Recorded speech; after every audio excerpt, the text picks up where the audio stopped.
Bheemla Naik release అయినప్పుడు అందరి సినిమాలు వందల్లో ఉంటే పవన్ కళ్యాణ్ సినిమాలు 10 రూపాయలు 15 రూపాయలతో చేశారు.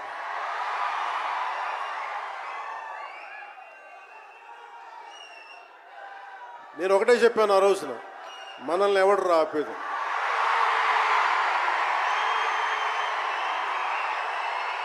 This is not about money, this is not about finance, this is not about records, this is about damn guts, this is about damn courage, this is about damn tenacity.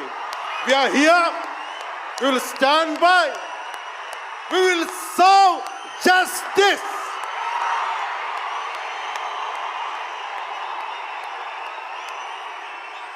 Pawan Kalyan ఎప్పుడు రికార్డుల కోసం ప్రయత్నం చేయాల.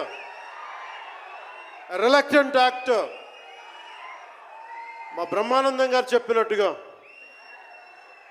నేనేం కోరుకోలే, నేను ఒక యాక్టర్ అవ్వాలని కోరుకోలే, సగటు మనిషిగా బతుకుదామన్న ఒక్క ఆలోచన తప్ప నాలో ఏం లేదు.